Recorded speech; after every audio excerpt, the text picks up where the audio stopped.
Good Sunday afternoon to everybody. This is Peace and Plenty Farms.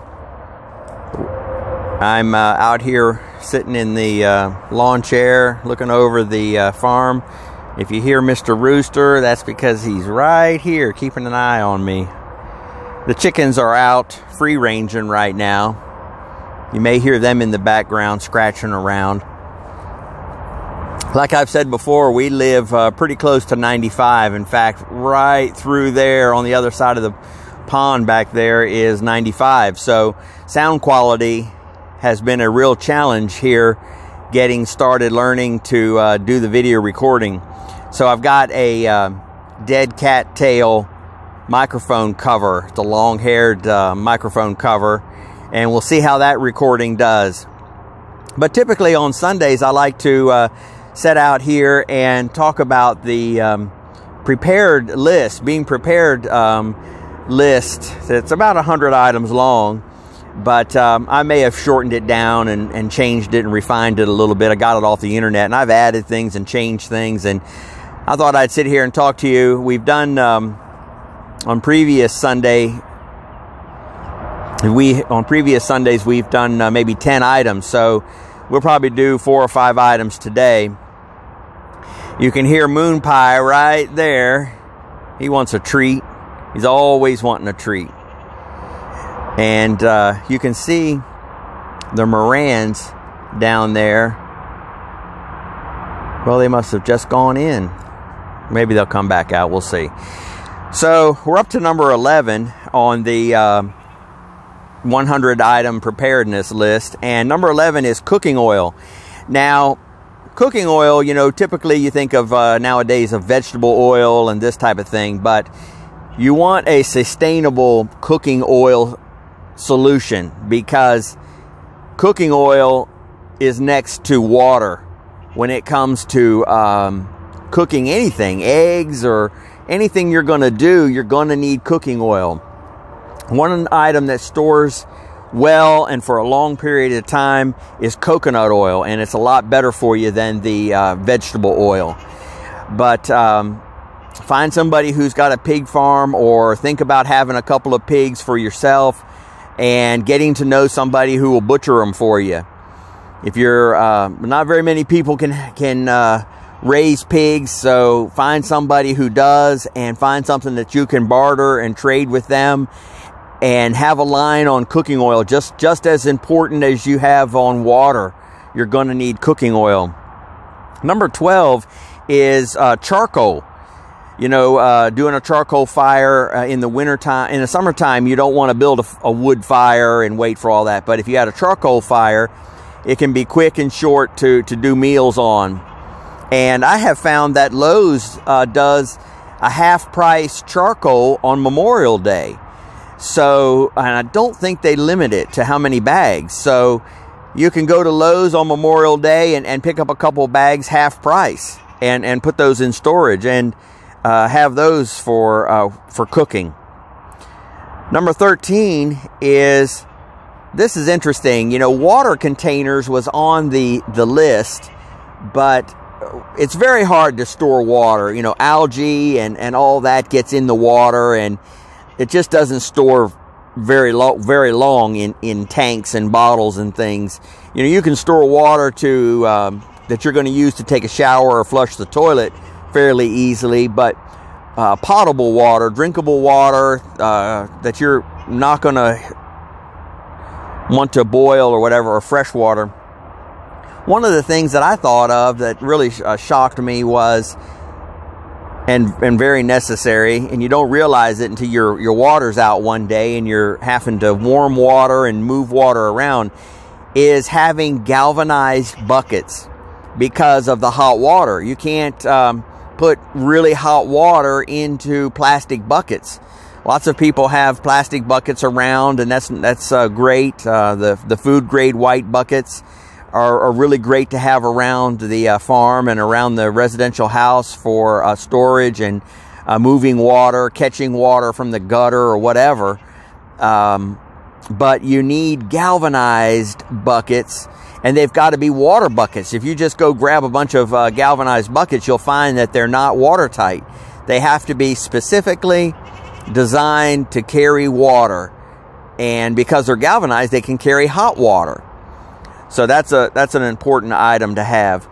Number 14 is propane heat. And I recommend the Mr. Heater. It's a small portable heater, and it holds 2 little tiny propane tanks on either side of it. But you can buy an attachment to hook a regular propane tank to it. And it's small, and you can use it in a small area. There again, the propane, we talked about the propane generator rather than a gasoline generator. You want to have plenty of propane and propane tanks. Back when my wife and I would go to various yard sales and auctions and things like that, I would pick those propane tanks up cheap, and sometimes there'd still be propane in them. But I've collected quite a few of them, and if you find an old propane tank, you can exchange it for a new one. So I picked up old ones, used ones, rusty ones, and exchanged them for new ones full of propane. And so I've got quite a few of those small barbecue grill size 20-gallon, 5-gallon,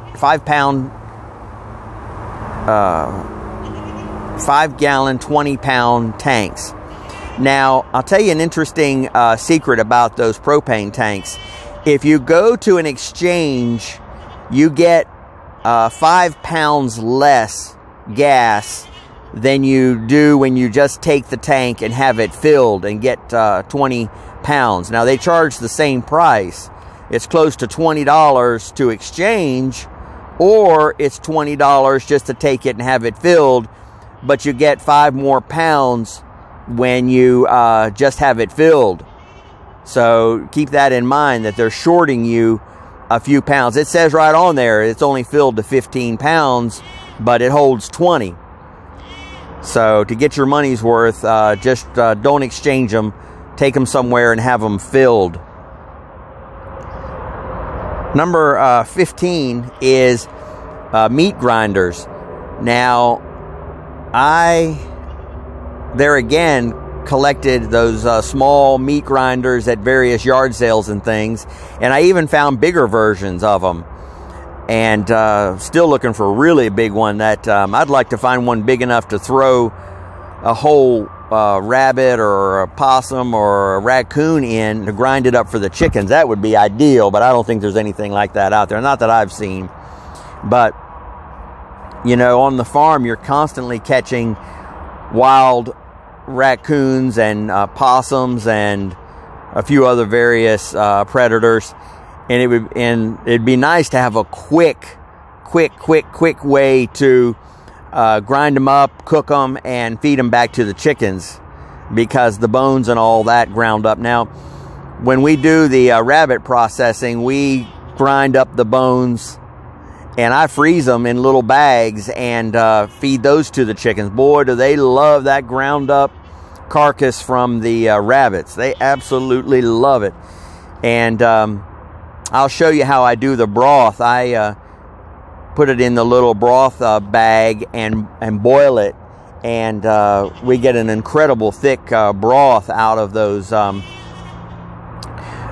carcasses, and then grind them up and feed them to the chickens. After they've been cooked, the chickens are going to get a lot more protein out of the carcass when it's been cooked, and you get the concentrate, the stew concentrate. Then you've got a concentrate that you can just pour out and make a stew with, because you've boiled out use the boiler bag. I guess we talked about 16, the propane cylinders. Number 17, of course, is near and dear to me. It's silver and gold. Maybe I'll just touch on my personal favorites and why those are this is my personal collection. Is, as far as silver, it's going to be dimes. It's going to be the silver dimes, because of the incremental fungible advantage. In other words, you get many more coins for $1 or $10 than you do with quarters and halves. In other words, there's 100 dimes in $10 face value. There's only 40 quarters in $10 face value of silver quarters, and there's only 20 actual coins in $10 of halves. So 100 incremental coins is going to be way better, because you can negotiate better, you can make change, you can purchase smaller amounts, you can, get 10 cents worth of grain or soap or bread on Monday, you can get some gasoline on Wednesday, and you can parcel it out. That's the advantage of silver and gold, is it stores without letting the food or gasoline or whatever you might deteriorate. The silver and the gold does not deteriorate. So that's why they call it a store of wealth. It's storing without decay and rot and spoilage your food and energy for later on down the road. Now the gold, I prefer to store gold in a numismatic form. And there's 5 main reasons to do that. And most of your internet sites are going to tell you not to store gold in numismatic, but I totally disagree with that. One is you get the gold, of course. You get the gold in the coin. And then number 2 is the coin. So you've got the gold value, you've got the coin value.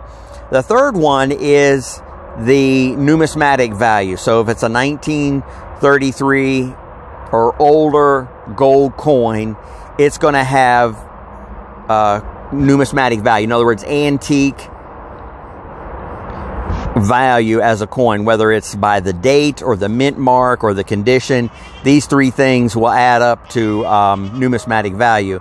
Now you only have to have 10% numismatic value to qualify. The general rule of thumb is 10% to qualify, but anything 1933 and older is going to be considered a collectible coin.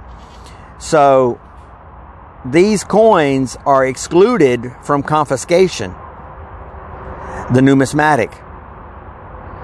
And the fourth thing about numismatic coins is that you can get them slabbed. They can be slabbed by a reputable company like PCGS, which is, I think, the #1 reputable company. And that would be your number 4 advantage. Number 5 is the fact that 2% of all the gold above ground is numismatic gold coins. And the potential increase in value right there, to me, is just extremely high. One of the golden rules to investing is being diversified. And when you've got 5 ways that your investment can go up, you just can't go wrong. So on the gold, I recommend the numismatic gold. And right now, those areas, those 4 areas out of 5 are extremely undervalued. The coin value, the numismatic value, the slab value, and the fact that there's only 2% of the coins in the world are above ground gold is numismatic gold. So I think it's way undervalued right now. And the golden rule also to investing is buy what is low and sell what is high. I just went down and fed Moon Pie. Let's see how long that lasts. So we were talking about number 17, gold and silver. We talked about dimes and numismatic gold. So number 18 is white food grade buckets. Back when I started thinking about prepping and all of that and looking into it, there was nothing out there available. And over the last 10 years, they have really picked up on the retail demand for prepping and just doing small little things to get prepared. And one of the companies that has really picked up on it is Lowe's. nowadays you can go to Lowe's and buy white food grade 5-gallon buckets and use those around the farm. They're really great for storing food in. You know, you can get the Mylar bags and the oxygen absorbers and put your food in there and put your oxygen absorber in there and seal them up, and they'll stay for 25-30 years. That's a video, not for another video, but as you're buying buckets, don't buy the blue Lowe's buckets and the orange Home Depot buckets. Buy the white food grade buckets. They will last much, much longer than the blue Lowe's ones and the orange Home Depot ones. And then you'll be able to use them for storing food, you know, in a crisis situation. Baby wipes. Number 19 is baby wipes. Those are cheap, inexpensive to have stockpiled, and you know, easy to clean up in the evening if you're not going to not be able to take a shower. You know, you might be traveling, you might be without water for a little while. The baby wipes can really come in handy. Same with laundry soap. Can be really an advantage to have that stored. Manual type laundry soap. You know, we talked earlier about those buckets that they use to squeegee out, those bright yellow buckets you see at restaurants with the mop ringers on them. Those are great to have if you can pick one up somewhere to do your laundry in. You get a plunger, and you can plunge your laundry and wring it out right in the mop wringer, and then hang it up to dry, and there's your laundry machine right there. One of the things I wanted to go back and talk about was collecting, you know, gold and silver. And you know, I was really hard on that last video, really hard on people that are buying bullion bars and collectible coins and this type of thing. But I want to be sure and encourage you in the fact that it's okay to find your niche in gold and silver and purchase that. If it interests you and you're fascinated by it, and it costs a little tiny bit more to buy collector coins or bars or unique copper pennies or whatever, I think that's great, because if you're not interested in it, you're not going to collect it.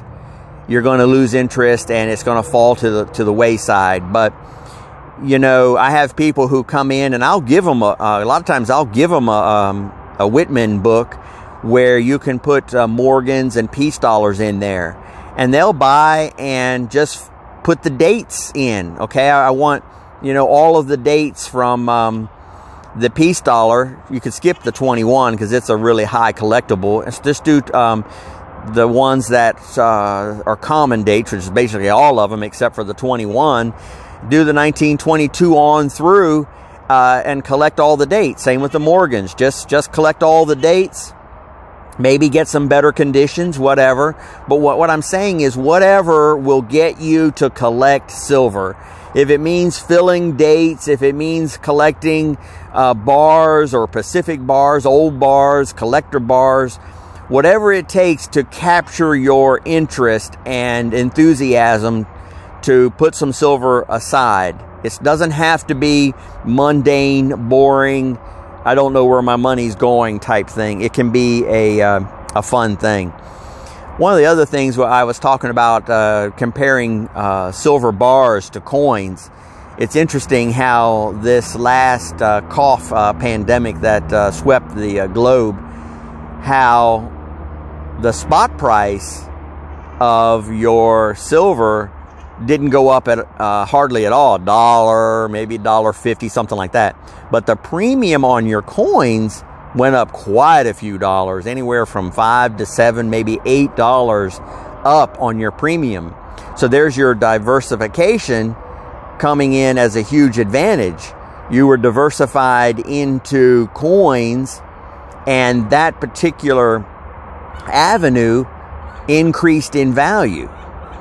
So because of the diversification, you gained in an area that we didn't think. I'd never thought that premiums would be the first and only area that you would gain in. A chicken lays an egg and they just go crazy around here. Well, thank you all for watching. Have a good evening.